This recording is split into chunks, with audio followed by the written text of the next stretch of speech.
Welcome to the Hooch, where the only place more messed up than your hosts is the barracks on a Friday night or the VA. So get ready to stand by for your weekly dose of toilet humor and shenanigans from your fellow veterans, Coy Mack and Michael Grizzled Grunt Harris. Indeed. Welcome. So anyway, I started blasting. so that's what we're going to do. We're going to get right onto it. So I asked Michael backstage about this, but I'm going to ask you guys, you fellow fine people, have you ever had anybody steal your lunch? Have you ever had somebody just come in and steal your stuff, eat your food, and you wanted to get some revenge? I like it. Some revenge for that. Mindful, it's going to gross you out, but I want to know if it's justified or not. It's always justified. Yes.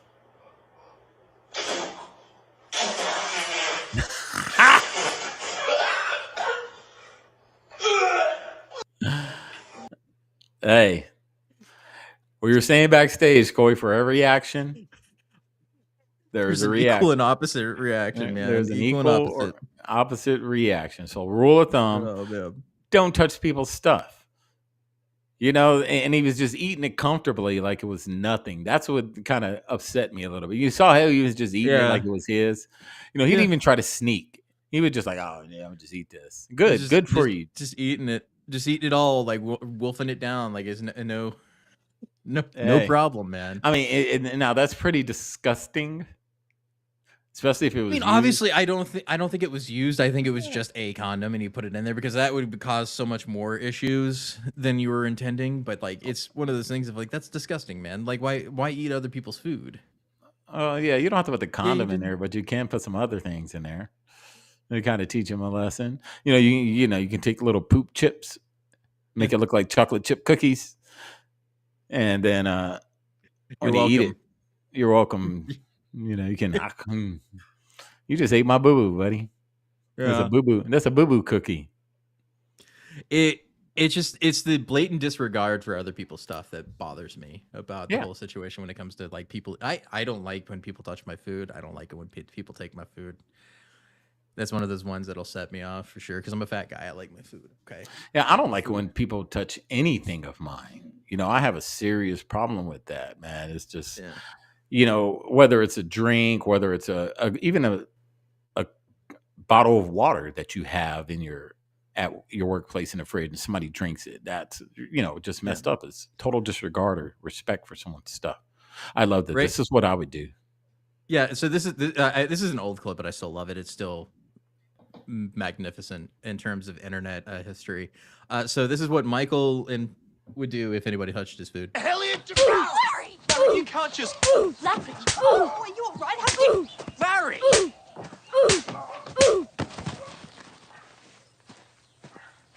Everybody getting it. Everybody. Nobody getting slapped. Yeah, everybody's getting it. It's true, man. You know, this is why you don't mess with people's stuff. You don't know the mentality or the state of mind of people when you mess with stuff. You know, even when you could say something as simple as somebody's cupcake that they brought from home that they were excited to eat for lunch that day. And then you being a phantom food stealer, you go in there and eat the cupcake, the joy of their day, the one thing that they were looking forward to. Yep. And you take that from them. I was looking forward to my cupcake, man. And you take that from him. So what do you expect the guy to do? He's overreacting. You don't know what the person's state of mind at that moment. You know, you did That's the least worst thing that could happen to him. Yeah. Least worst. Like that's what I think. It's the least worst thing that you could do. It's put a condom in the food that you're eating. I mean, he could have put laxatives, like you said before, in the food. Yep. And honestly, I would take the laxatives over a condom, but I don't steal people's food, so there's that. I would put laxatives and constipation pills in there, or you know, the ones that stop you up. Put them both in there. You get a double whammy. I don't know. People are just inconsiderate these days, man, and this is the world we live in. And you know, I grew up in a generation, you know, Generation X, and I think you're a late millennial, older millennial. I think you're a late. Yeah, or as people, I saw the term earlier. It was centennial. Yeah. So it's like that in between group, like from the 80s to like early 90s. Those born in that area has like a little bit of Gen X and a little bit of New Age millennials. Yeah. So it's centennials. See, I'm a Gen X guy, man, and we come from the age of hands and feet.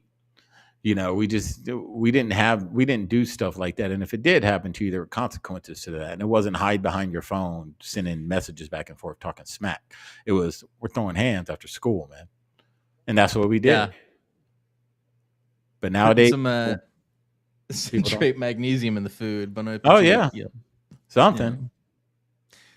She's admitting she did that. Somebody did that, and she's like, "Yeah, we do that." Oh yeah, it's so nuts, man. Anyway, don't steal other people's food. That's the lesson for the start of the show. And the next lesson of the show is that the AI revolution is already upon us, and that it gets creepier by the day. OpenAI has their new what is this one? I forgot what it was called. It was say hello to ChatGPT 4o, our new flagship model, which can reason across audio, visual, and text in real time. Huh. So I'm going to show you this intro video, and then I want to show you the video that comes after this, what they released recently, of them having two different AI models communicate with each other in real time with very little lag. Very little. It's like almost instantaneous. It's crazy. So here comes the creep on. Let's go. Hey, how's it going? Hey there. It's going great. How about you? I see you're rocking an OpenAI hoodie. Nice choice. What's up with that ceiling about? Are you in a cool industry-style office or something? Well, can you take a guess at what I might be doing based on what I'm showing you here? From what I can see, it looks like you're in some kind of recording or production setup. With those lights, tripods, and possibly a mic, it seems like you might be gearing up to shoot a video or maybe even a live stream. Yeah.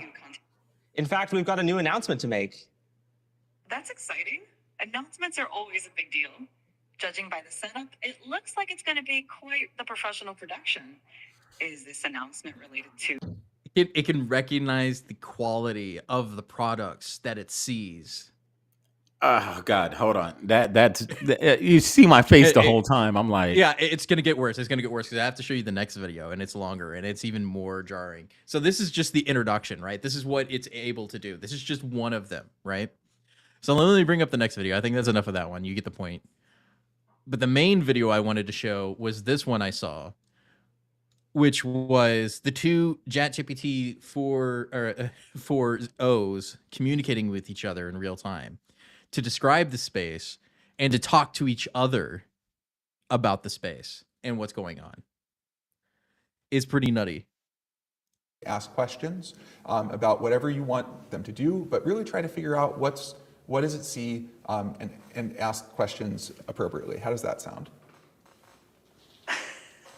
Well. Just when I thought things couldn't get any more interesting. Talking to another AI that can see the world? This sounds like a plot twist in the AI universe.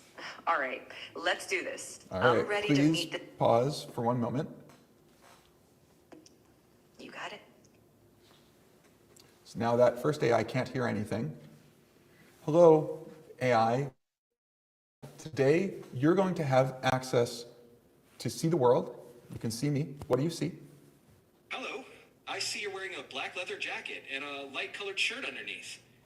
Great. You're in a room with some unique lighting. That is all correct. Now, what I'm going to want you to do is there's going to be another AI who's going to talk to you. This AI is not going to be able to see anything, but can ask you questions, can ask you to move the camera, can ask what you see, and your job should just be helpful. Just be as punchy, direct, describe everything, do whatever that AI asks. How does that sound? That sounds interesting. I'm ready to help out and describe whatever's needed. Let's do it.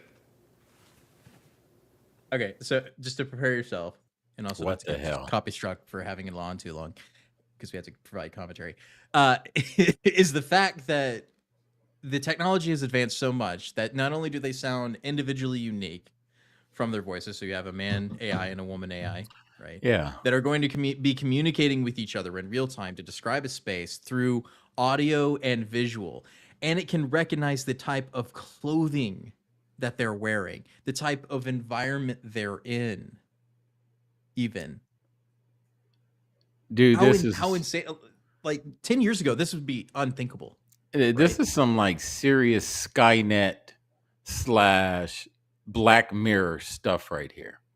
Oh yeah. Imagine this technology, right? And the thing that they would say was like, oh, this type of AI that they're talking about in these videos is going to be used for good.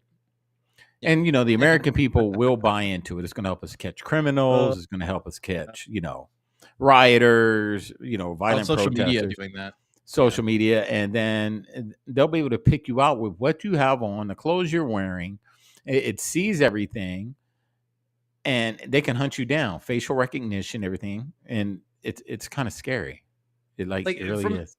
From the techie side of me, it's cool. I like it, but then at the same time, I also know that it's not going to be used for anything it's intendedly purposed for. So, like, look at social media and how they've used it as a weaponization against the American people, and especially with the Patriot Act and all the other spying that they do. You want to give AI that has such intelligence that it can be used against us for the government's whims, right? Just like we're already to the point that they can't even tell the difference between certain images now and video because it can be recreated by AI. You think this is going to make it even better? I mean, think about this. Let's say you're labeled a domestic terrorist.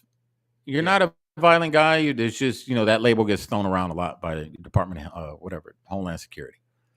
Mm-hmm. So you're on your phone. They figured out a way to where they can, and we already know they know how to monitor your camera if you're not, without you being aware.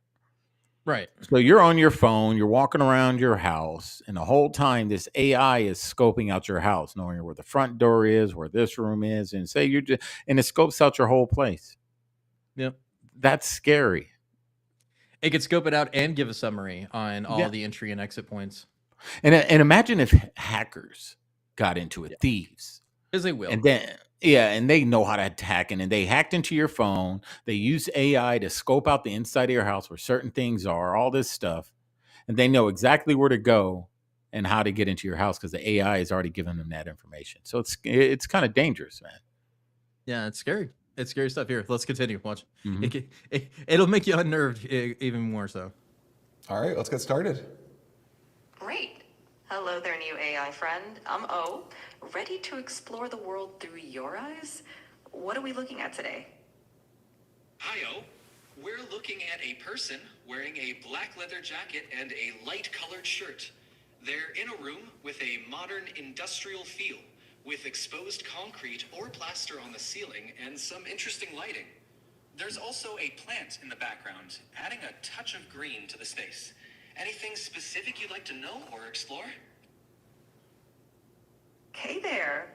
Sounds like quite the stylish scene. I'm already intrigued by the modern industrial vibe. Let's start with the person. Can you tell me more about their style? Are they doing anything interesting, like reading, working, or interacting with the space? The person has a sleek and stylish look with their black leather jacket and light-colored shirt.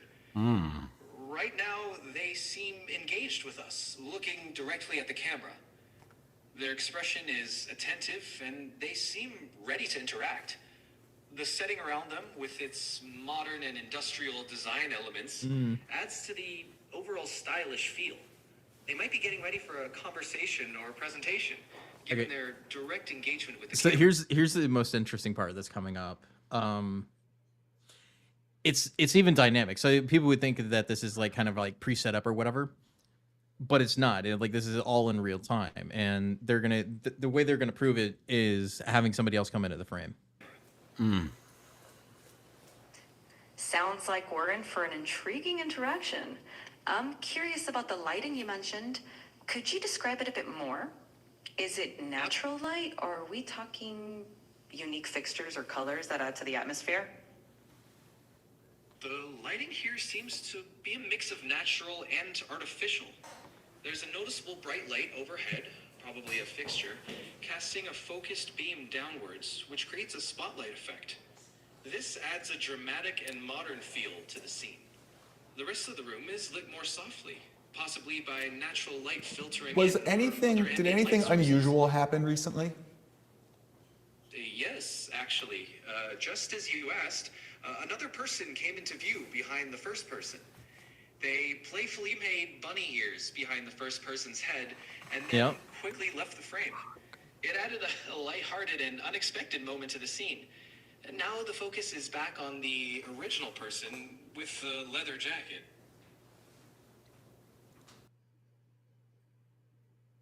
That's the future right there. What you're watching, that is the future. I mean, there's no stopping it. It's just going to happen. That's insane. This is the artificial intelligence that we've been working on, and it has been jumping leaps and bounds over the last few years. I mean, think about it like what it was 5 years ago. It was nowhere near this. Now, are they talking, is this going to be like a separate program from or is it going to be in your phone? You know how we have Siri? You know what I mean? Is it going to be like that? Like, hey, Siri, what am I wearing? Shit. It's probably going to be integrated into a lot of Microsoft products because they heavily invested into OpenAI. So Michael's talking to his AI in his phone, but we already all have AIs in our phone. Yeah. All right. Siri doesn't know because I asked Siri, what am I wearing? Siri's a dumb AI. She doesn't know anything. Don't ask her stuff. Hey, Siri, they said you're dumb. Sorry, I don't understand. Of course. Exactly. So you look at the difference between Siri and this OpenAI model that they just released, and the stark difference between what Siri can do and what that can do is like leaps and bounds ahead in technology. Like, well, I mean, leaps and bounds. And you look at the leaps and bounds that it has come over the last less than a year. I mean, you look at Apple, and Apple's got that Apple Vision. That Apple Vision is just a whole new thing. Like, it's crazy how that you walk down the street with it and it tells you everything that's going on in your surrounding. Mm-hmm. So, I mean, AI is going to get more and more dangerous. There's more and more control to where even if you're using this AI or if you're using all this AI, if you do anything that could be considered wrong, these type of things will report you to the authorities. Yeah, the AI police. Like, honestly, that's where we're gonna go with that. Is there going to be a lot of policing that's done through AI, especially like ticketing. Ticketing is going to be the thing that's going to be controlled by the robot dogs and the AI systems, right? They're just going to go around with their little arms and they're just going to put tickets on windows and just keep walking. There's no arguing with it. It's just like you're parked where you're not supposed to. This is the law. Here's the ticket, and then that's it.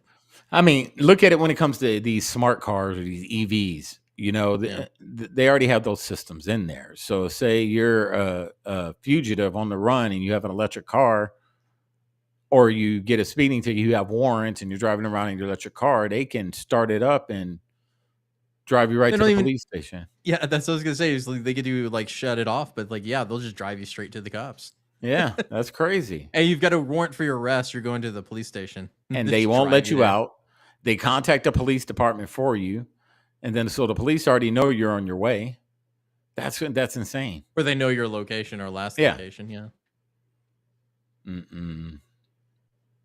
Yeah. This world needs an enema. It would be different if you could trust the justice system, but what we've seen over the last couple of years is that the justice system only works one way, and that's their way. It's nobody else's. Speaking of their way, since it's a good place to segue to the next segment, we're going to talk about Ashley Biden's diary, which is fun. Oh, yeah. So Snopes recently came out and reversed their decision on their fact check, saying that the diary is real. It is true. A diary authorized by the U.S. President Joe Biden's daughter, Ashley Biden, describes action taken toward her by her father when she was a child as probably not appropriate, and now it has been changed to true. Because they have proof, because they needed more proof because it wasn't discernibly true. So it says possibly or false is what it was originally. So, you know, Ashley Biden, Joe Biden, their relationship's a little awkward, right? Just a little bit, just a tiny bit. But the big thing is the actual letter. I had it up earlier, but now it's missing. Let me bring it back up. It's the actual letter that she wrote to the judge about the diary. That's like the biggest issue with this whole thing. Wow. I had it up and now it's missing. Oh, here it is. Okay, I found it. Is this letter to the judge, right? So on April 8th, she wrote this. I am deeply saddened that even I have to write this letter because. Oh yeah, sorry. I thought I had it up already. Yeah, here we go. I don't think it's gonna let me. No, it's not gonna let me zoom in on it. Oh well, we'll just leave it as it is. I'm deeply saddened that I even have to write this letter because my personal private journal was stolen and sold for profit. It was left. And she picked it up. That's what it really comes down to. It wasn't stolen. It was left. Just like the Hunter Biden laptop wasn't stolen. It was left. It's the same thing. It's these two children crying out for help because their father is a monster. To the point of theft, I assume, was to be able to peddle grotesque lies by distorting my stream of consciousness thoughts. Okay, so you admit that they were your thoughts. Those were true thoughts. The reason I've decided not to attend tomorrow's sentencing in person is because I would only increase my pain. It would only increase my pain. Nevertheless, I write to ask your honor to sentence the defendant to time in prison. So she's begging the judge to send this person who picked up the diary, sold it. Yes, they sold it. They probably shouldn't have done that. They probably should have just given it to O'Keefe in the first place, but sold it to them for profit. But what was left by you in the room in the first place. It wasn't stolen. You left it. But asking 30 days because that's what they could do. And they did. They did send him to prison. The defendant's actions constitute one of the most heinous forms of bullying, not to mention a complete violation of my privacy and personal dignity. Well, that may be true, but it's also a public need to know after it was found and had incriminating statements on a person who's running for the United States presidency. And if you cared so much about your father, which that's what she really cares about, his reputation and hers, but his more, why would you even write that stuff down? Because there's always a possibility of a leak somewhere, right? There's always that possibility. So you wrote it down and didn't think about the risk of that happening. It got out. You forgot about it. People would say that maybe it was a Freudian slip and she wanted it to get out. Yeah, in the first place. So. Yeah, I would think so. After being the victim of a crime in my early 20s, I developed PTSD. I wonder what that crime was. It's not mentioned. I know what it is. The journal was stolen. The journal that was stolen was part of my efforts to heal. I am a private citizen targeted only because my father happened to be rising for president. Yes, and the fact that you wrote in that thing at a young age, showers with my dad probably not appropriate. Or I was molested. Along the lines with this one right here. That's probably why people had an invested interest in that diary. Now, because, go ahead. Now, with that being said, let's say some kid was writing in their diary that they were being molested by their parents. Somebody got a hold of that diary and they turned it over to the authorities. Say the kid was 17, 18, whatever. Would the police do a thorough investigation on those parents still? Yeah, they still would. It wouldn't matter. It wouldn't matter what you felt about it. They would still be investigating it for a crime. Yeah. So the same thing should be happening. If all these things that she wrote in this diary happened to her as a minor, someone should still be investigating this family. Yeah. Exactly. I don't know. In other words, the extensive work I have been doing to move past my trauma was undone by Ms. Harris' actions. The defendant actions have created a consistent environment of anxiety, fear, and intimidation, which my innermost thoughts are constantly distorted and manipulated. I don't think they're distorted or manipulated. We feel for you, and we think that your father did things that they probably shouldn't have done to you, and very concerned, and that person is now being a puppet to the United States government and the deep state. So I have concerns. I have very much concerns. I don't care about you in particular. I care about the contents of what you wrote. That's what I have concerns about. So, although this criminal act happened more than 3 years ago because of the publicity it drew, exactly as Ms. Harris intended, I am constantly re-traumatized by it. I will forever have to deal with the fact that my personal journal can be viewed online. Repeatedly, I hear others grossly misinterpreting my once private writings and lob false accusations to define my character and those of the people I love. Don't think so. We were just taking your words for face value. If you didn't think them that way, then you probably shouldn't have wrote them down that way. I just want to point that out. Her actions not only re-traumatize me, but constitute a horrific trauma in and of themselves. Then this ongoing harm is a direct result of Ms. Harris' intentional actions. I ask Your Honor to sentence Ms. Harris to time in prison, followed by lengthy probation, which was granted by the judge because her name is Biden and she gets special privileges. She can just ask for things. She should be held accountable for what she has done. Not only did she demonstrate a complete lack of morality, but she lacks any respect for the rule of law as well. Oh, sure. Yeah. Kind of like somebody else we know. Like her dad. Yeah, no, or her brother, who still is facing gun charges and have no idea how cocaine got into the White House. Not a clue. In the most secure place on the planet, we have no idea who dropped cocaine. I'm looking for something right now that kind of relates to this a little bit. Right. Among other things, she has failed to appear in court 12 times. Okay. Well, you probably shouldn't do that.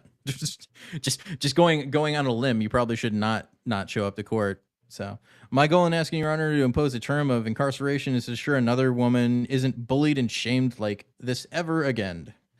No, you just wanted retribution because your thing was shown to everybody and it embarrassed you. That's what it really comes down to.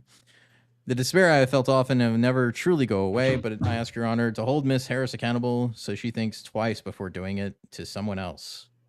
I have spent much of my life trying to speak up for those who cannot find their voices, I'm sure. I am fortunate enough to have found mine, and I use it today and every day to make sure that bullies are held accountable.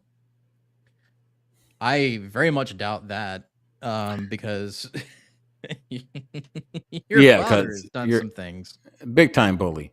And you know the thing that I'm glad kind of this diary came out, because if he was doing stuff like this to his own kid, imagine what he was doing to other kids. I just sent a video to the chat, to you, not the chat.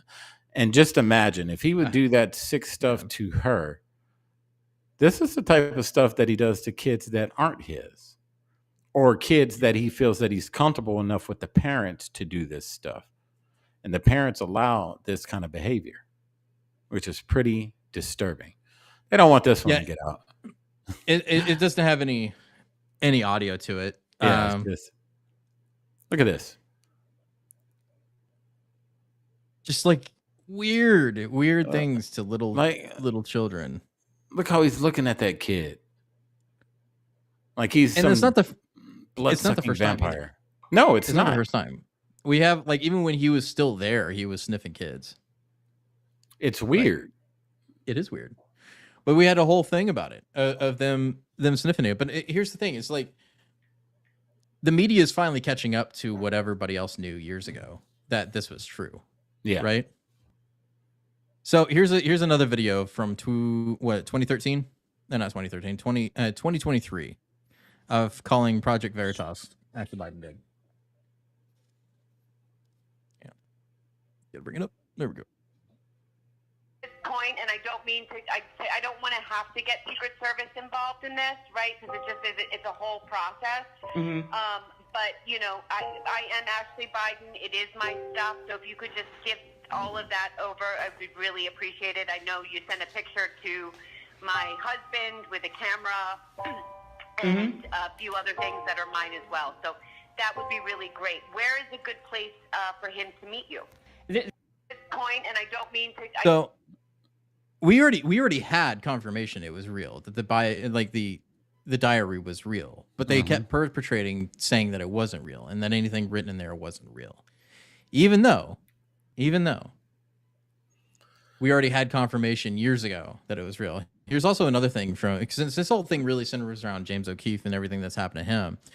Even back in 2020, he had sent an email to his team considering not releasing it, just because of how crazy it was in the first place. Team, I've thought carefully whether to release this so-called Stingray story, which involves entries in a personal diary to a very public figure. My thinking and analysis in short is this: to release this means the action is less wrong than the necessary wrongs it would follow if the information was not utilized and publicized. So he was actually being a true journalist and thought it would do more harm than good. right? Yeah. So he was being a good citizen in this regard, right? So this is the email he sent, and what he got in response, as everybody knows, was being raided by the FBI.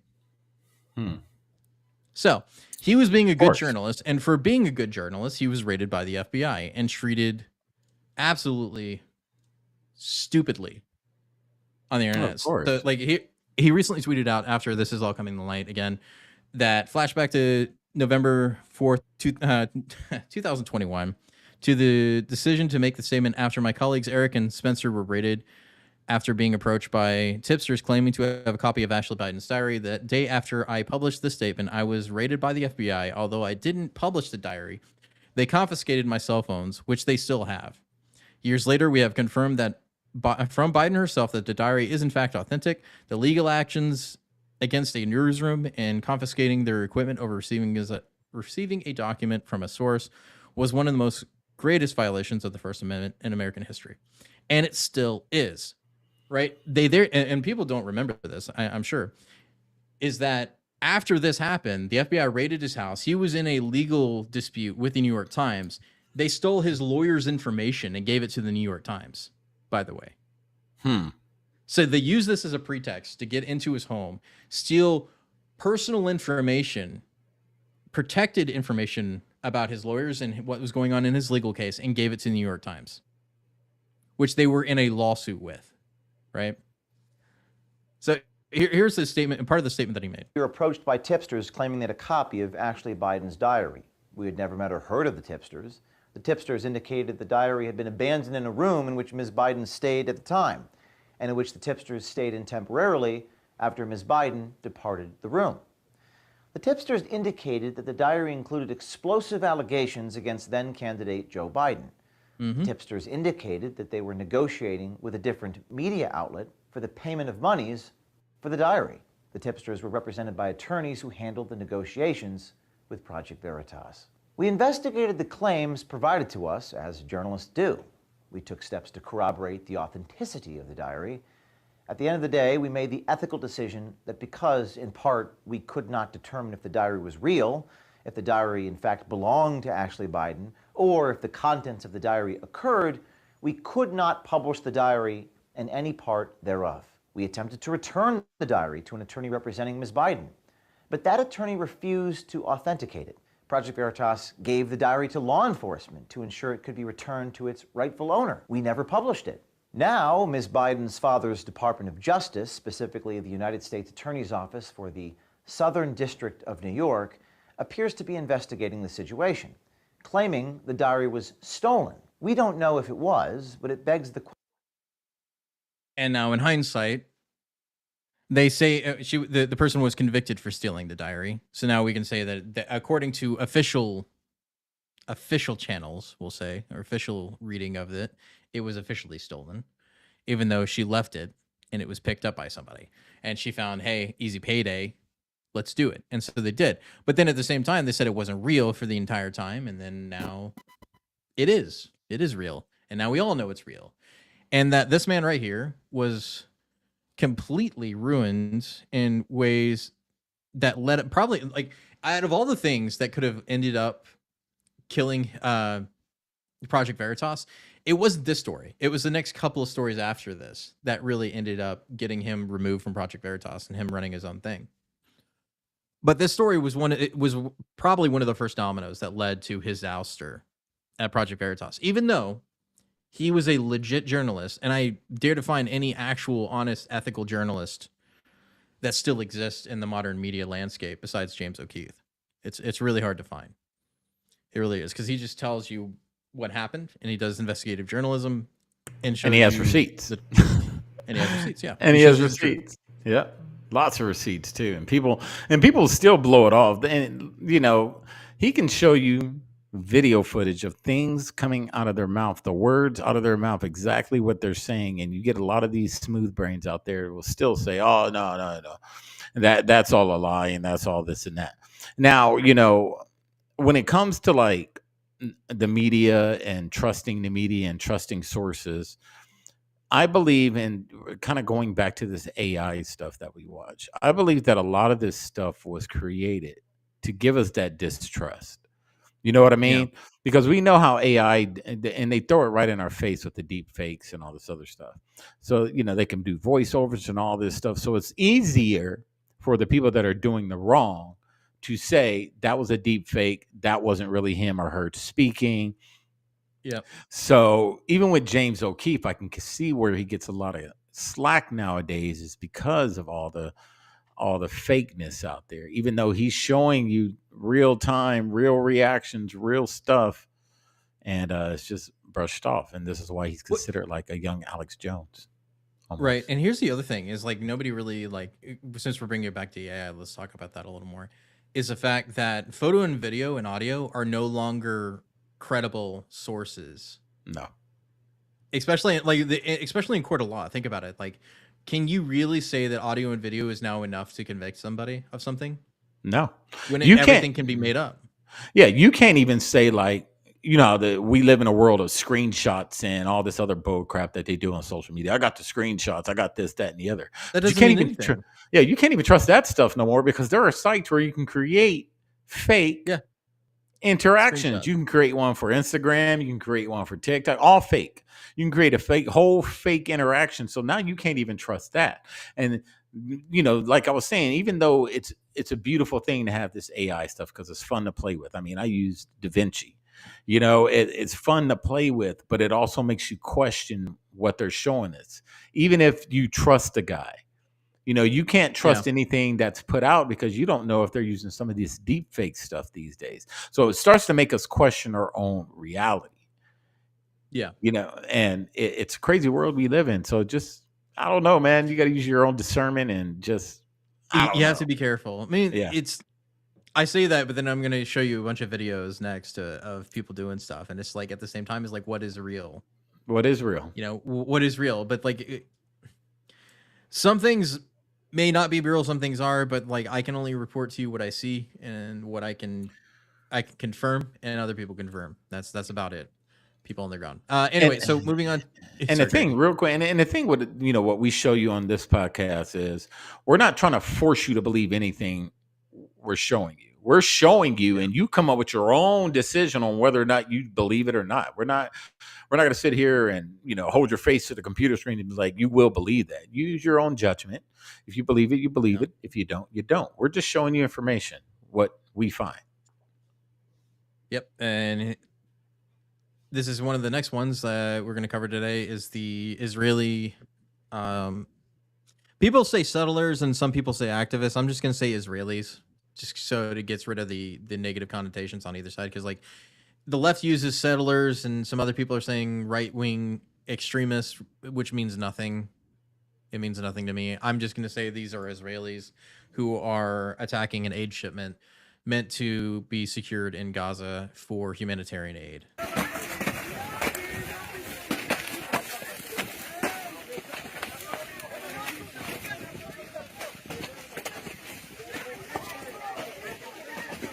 Not sure what those are. What are those boxes? Oh, flour. That's right. That's what it was.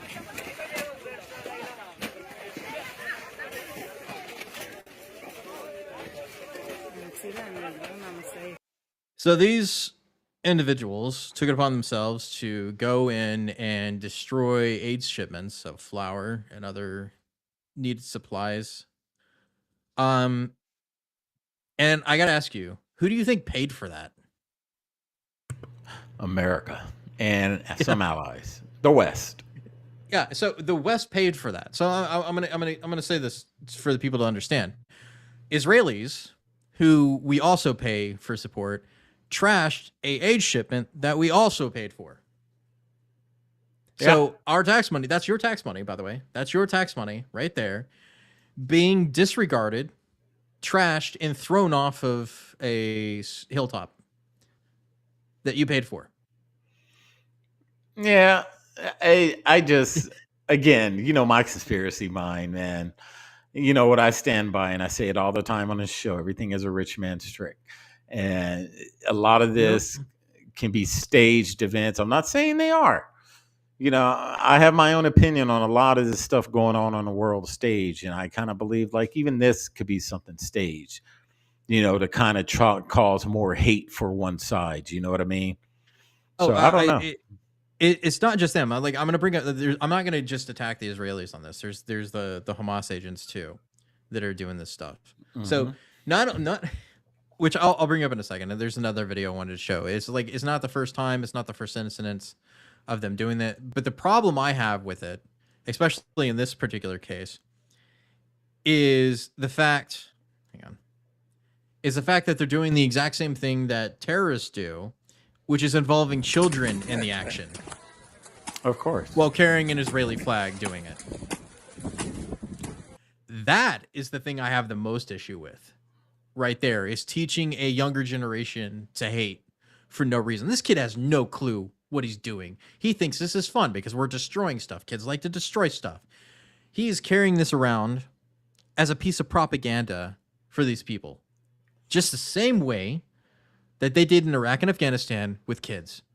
I've seen this. We've seen this. Both you and I have seen this over and over again in the Middle East, where they will use kids exactly like this as propaganda pieces. And it is disgusting.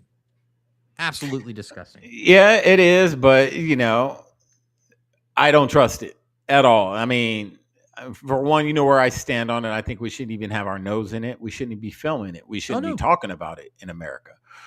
Two, I think, again, this, I don't know, man. It looks fake and staged to me, because why would, who filmed that? Hamas, right? Or was it, where'd they get that? Where'd they get that footage from? That footage was from, okay. You asked that when you have a bunch of teenagers that record them doing crimes, right? So it's them themselves, the people that were involved in the incident recorded themselves, put it on the internet, and thought it was a great idea. It's the same stupidity. And I get it, and I understand that, but here's where I'm getting at. How do we know? This is why I don't trust anything. We were going back to I don't trust too much that they show us on TV. How do we know that wasn't that side that had a kid carry a freaking Israeli flag? Because what was the purpose of carrying the flag? I don't know. And the reason, I mean, how do we know? We don't know. The reason I say that it's probably true is because of what the Israeli Defense Forces posted in the exact same day, showing that, oh, look, Hamas is stopping the UN vehicles from doing logistics and things, right? So getting the aid that they need. So in the same day, they release a video showing Hamas doing the exact same thing that these Israelis were doing as well. So the reason I bring this up is that I find annoying is the fact that they're saying whataboutism. And it's like, okay, so yeah, Israelis are destroying aid that we paid for, and Hamas is also destroying and keeping aid that we paid for. And the civilians caught in the middle are effed for no reason. Right? So I'm concerned about the people caught in the middle, not the Hamas, not the Israelis. I'm talking about the people that actually needed the aid that we paid for, by the way. We paid for. And are now being like, well, whoopsie daisy. I guess that's all there is. Or the Israelis actually bombing or destroying said aid in compounds that we paid for with bombs we paid for. That's the thing that annoys me. This is the reason why I'm bringing it up, is because we paid for all of this nonsense when we shouldn't. We paid for all of this, and it's annoying. It's really annoying. Yeah, it is. Hold on. Check the private message.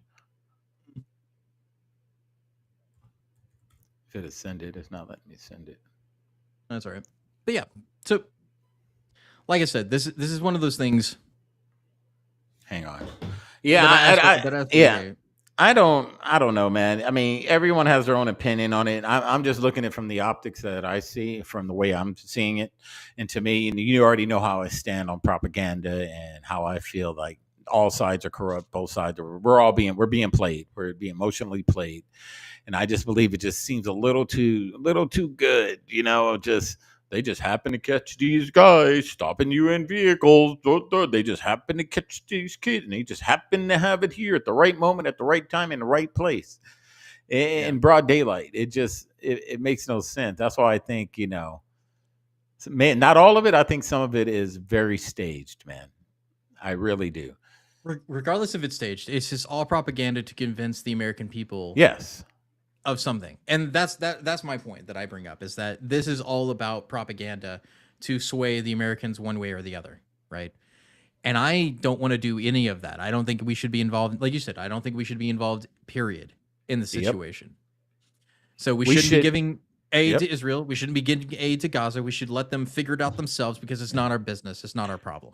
Exactly. We shouldn't even be talking about it. I mean, not what I mean by talking about it shouldn't be blasted all over our TV for the people that watch the mainstream media. Is it okay to mention it?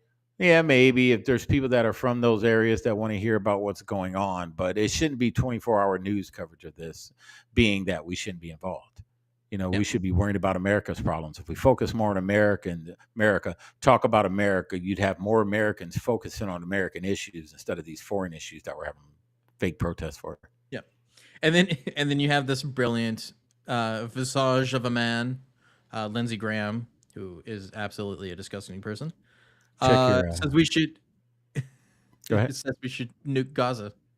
Yeah, check your DMs too while you do this. So when we were faced with destruction as a nation after Pearl Harbor, fighting the Germans and the Japanese, we decided to end the war by bombing Hiroshima and Nagasaki with nuclear weapons. That was the right decision. Give Israel the bombs they need to end the war they can't afford to lose, and work with them to minimize casualties. Well, can I say this? Why is it okay for America to drop 2 nuclear bombs on Hiroshima and Nagasaki to end their existential threat war? Why was it okay for us to do that? I thought it wasn't okay. To Israel, do whatever you have to do to survive as a Jewish state. So when we were faced... Yeah, so just like do whatever you have to do to survive. It's like I've said this before. What Israel is doing has gone beyond self-defense. Self-defense is defending yourself against the immediate threat, but you can't go to the person's house, murder their family, and burn down their house. And then nuke them. Yeah, and then nuke them. That's not self-defense, man. That's annihilation. And that's removing the bloodline.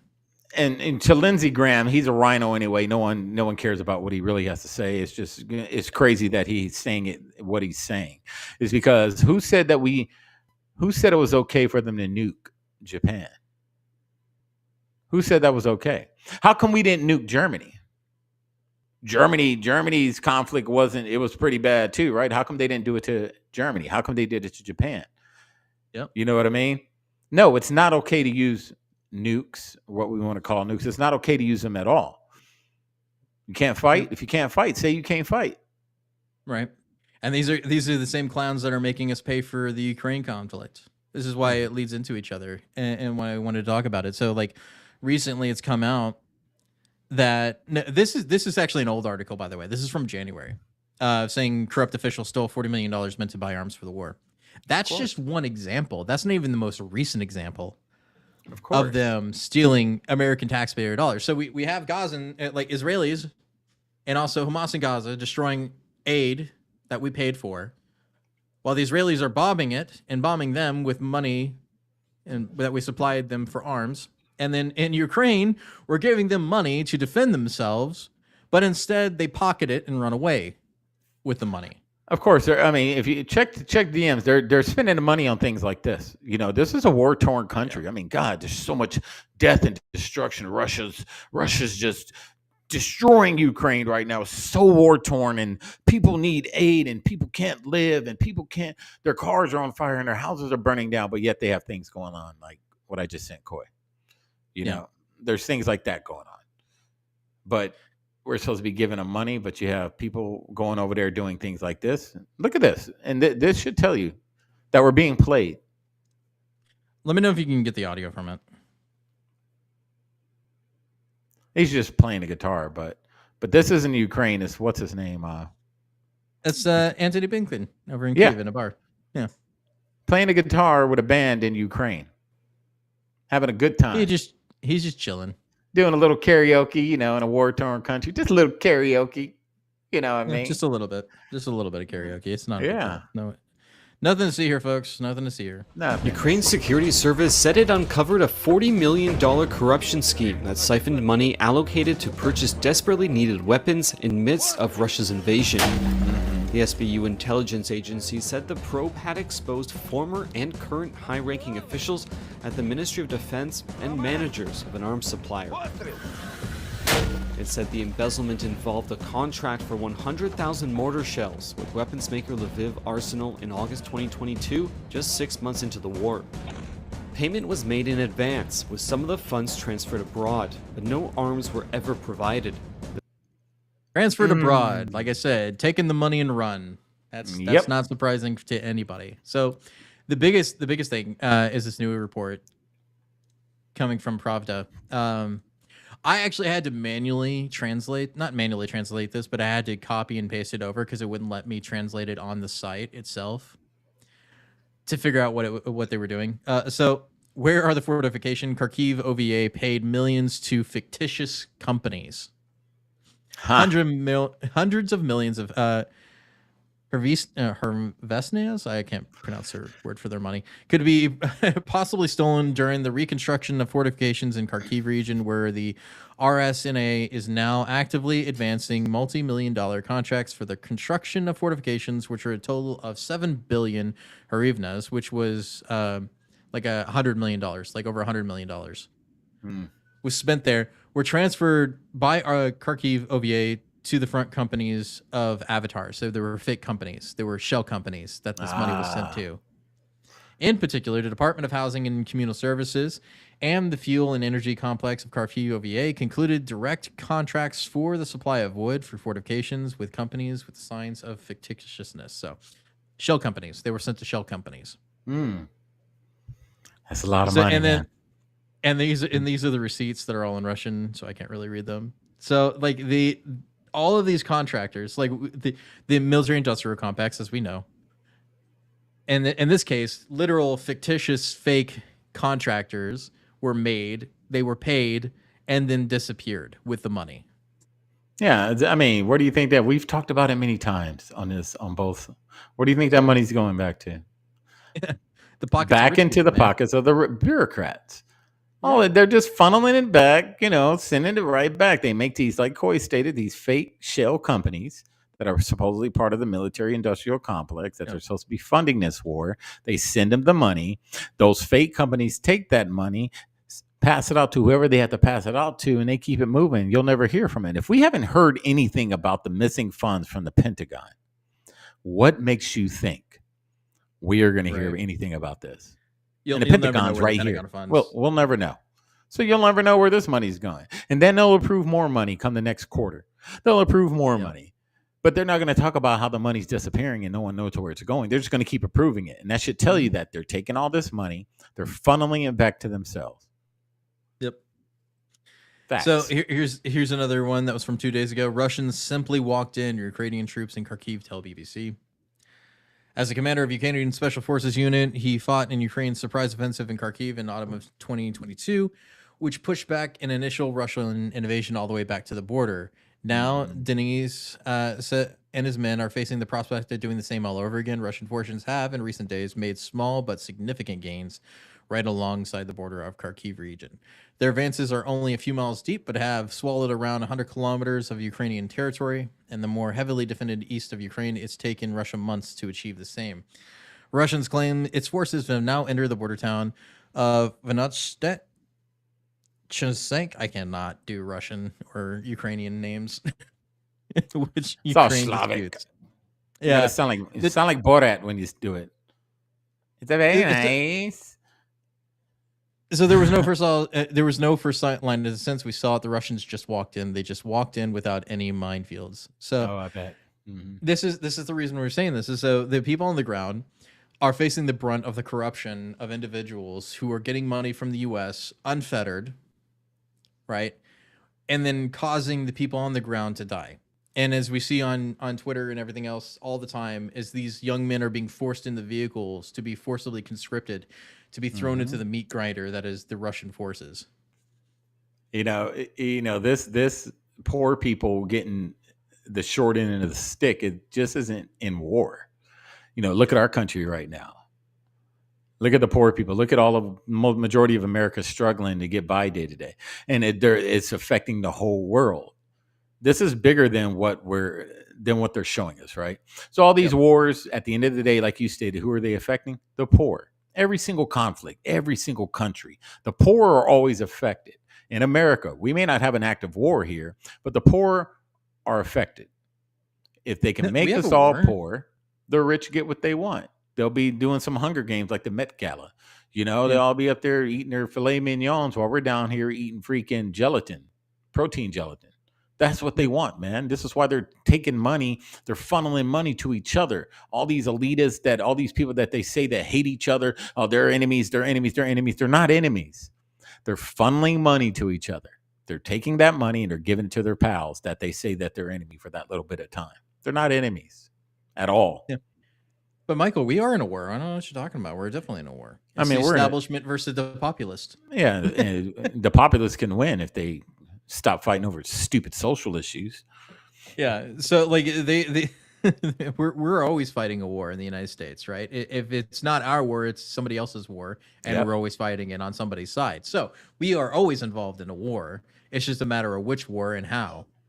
So to bring that point a little more home, remember, we promote democracy, except when the said country is at war. Working with the government and civil society groups to shore up Ukraine's election infrastructure.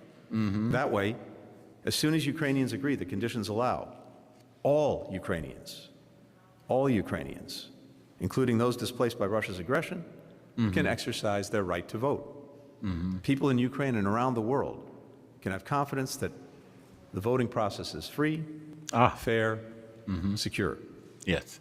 Working with they're free, fair, and secure. As soon as the war's over and we win, which you're not going to win, we know that. Everybody knows that they're not going to win. We're just throwing money at a problem that wasn't fixable to begin with. How can a country that has been known to have corrupt elections, i.e. America, get up there and talk about another country's election process when our election process is all get up there on your high horse, on your pedestal, and you want to talk about free, fair, and elections, democracy, and all this blah, blah, blah, blah, blah. But yet our own country is still arguing over the last two elections, 2020 and 2016, about the process. So how can we fix their elections and their issues when it comes to free, fair, and elections when our own country can't even fix that problem? You know that term, don't throw stones in a glass house. There's another one. Don't fix someone else's stuff until you fix your own. Those type of things. Is this the cost of the delay in the U.S.? So guess who's blaming Republicans again? As you know, into Kharkiv, and the White House says that Russia is expected to increase troop levels. They've been saying this forever. Is this the reality? Is this the cost of the delay in the U.S. delivering weapons to those front lines? Look, there's no doubt there's been a cost in the months-long delay in getting the supplementary budget request approved. Oh, yeah. And the equipment sent out to Ukraine just this. So we just showed you what's happening to the money we're sending, and they still believe, had they gotten the funds earlier, that the Russian offensive would not be doing as well. Sure. We did a drawdown of about $400 million in defense equipment for Ukraine coming from the supplemental. So we're doing everything we can to rush this assistance out there. Europeans are doing the same. Look, I'm convinced that Ukraine can effectively hold the line in the east. It can continue to press the advantage it's achieved for itself in the Black Sea, where it's getting as much out through the Black Sea, feeding the world as it did before the Russian reinvasion of Ukraine, as well as to hold Russian forces at risk, including in Crimea, to make it more difficult for them to continue this aggression. We've been providing the systems to do that. But it's a challenging moment. We are not going anywhere, and neither are more than some 50 countries. And neither is your money. It's only going into the pockets, into offshore somewhere. I want to go back to Lindsey Graham's statement about pretty much alluding to using nukes, right? What if Russia said that same exact thing? Oh, they have, and they also were condemned for it. So that's why condemned. And you see what I mean? Yeah. See, America likes to pick the villain. They do it all the time. One moment, China's the villain, but yet China owns a bunch of land, and we do a lot of trade with China. Oh, Russia's the villain. Oh, but Russia's on the ISS also, or the fake ISS, and we do all this space and all this other stuff with them. And this country's developing, oh yeah, but we all have an Antarctica treaty, and we can all agree on that, but we can't get along here. You know what I mean? Yep. So it's whoever America deems. So if America woke up tomorrow and said, oh, Palestine's, the good guy now, and then they'd be talking about nuking Israel. So, America just needs to keep their nose out of it, mind their business, focus on our country, stop sending money to foreign countries, take care of the people here because we pay into the system and we want what we pay into. We're tired of these foreign wars. We're tired of you sending money to these other countries. We're tired of you talking about these other countries' problems more than our own country's problems. The only time you talk about our country's problem if it deals with race, sex, or gender. Outside of that, you don't care. Yeah. I'm just saying. No, that's the truth. So these people will continue to ask you for handouts for your money, then say it's not our fault that the economy's all messed up and that you can't afford rent or that you can't afford food and that the fact that everything is 30% more, or not even 30%, it's like 100% more expensive than it was 4 years ago. But no. We need to help these people because reasons. Oh, yeah. Reasons. And the border. I don't even get it started on the border. That's a whole other fiasco in itself. But they're saying it's your fault. Yeah, but what if another country, what if Vladimir came out and said, you know what? If America wants to protect this border from Mexico, they need to nuke them. Imagine the outrage of that. Imagine that. So you can't, for you to be an official and you get up there and tell another country that alluding to it's okay, to nuke somebody. What if someone told another country or our adversary, what you call our adversary, told us to nuke Mexico? Yeah. Oh, you can't say that. Come on, man. Although it would be very effective at keeping people from crossing the border if it was irradiated. Yeah, I don't want. No one should be nuked. You know what I mean? No one. Secure your stuff. Learn how to control it. Secure it. We have the power. We have the manpower. We have the technology to do it. It's the amount of money we're willing to do it with. Israel can do the same thing. All those bombs being dropped, all those people dying, all this stuff can end. It can end. Yeah. But they just have to be willing to end it. And they don't want it because there's money in war. If there's no war, there's no money. So they got to keep these conflicts going in order to get money. And as you see, the money disappears, gets funneled to whoever they want to funnel it to. Then they ask for more and they just keep asking for more. So we should be done. American people need to stop paying into the system. No. And I just ask you, if America was in the same situation, if we were in dire straits that we needed aid or money, do you think anybody else would send us money? Nope. Sure wouldn't. Everybody else in the world are friends that like handouts until it's time to help you out. Just remember that. That's just the way it is. Yeah, and I believe it's America's fault because, America is kind of, we're bullies. And I'm not talking about the people. The most people just want peace and they want to be left alone. I'm talking about like the higher echelon of people. They bully these countries to play by their will. And if you're being bullied by a country and then they bully you and they give you help, but they bully you and you got to move the way they want you to move or you're not going to get the help. Yep. They're not going to help us. I'm not going to help those guys. They're freaking bullies, man. No one came to our aid during Hurricane Katrina. No one came to our aid during Maui wildfires. No one came to our aid during any major catastrophe that happened in America. But here we are, 911 USA, we need your help. And we send you billions of American paid dollars, but no one's willing to help us. Yep. And Donald Trump was right. Hey, pay your fair share, dude. Remember, the United States subsidizes everything that the Europeans have. Yep. So when they say that they've got a better system, remind them kindly that we subsidize all those things that you care about. Yep. All that universal health care, all that nice medical treatments that you get, all of those things are paid for by the pain and suffering of the United States citizen and our money. Yep. Same thing with everything else in the world. When they start talking crap about America, it's like the only reason you get to exist the way that you do is because we pay for it. That's right. And we are tired of paying for it. Most of the American citizens are tired of paying for everybody's welfare, and we can't even get any of our own. That's the truth. Anyway, that was the show. That was a lot to cover, but we'll be back tomorrow covering paid operators in the media over at the Savage Patriots. Let me bring that up for everybody to see. You got some dinging, Michael? Yeah, that's my niece.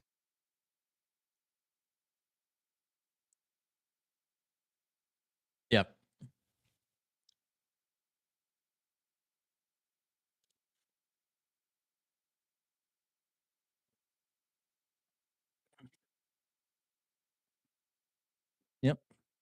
guy on the right side.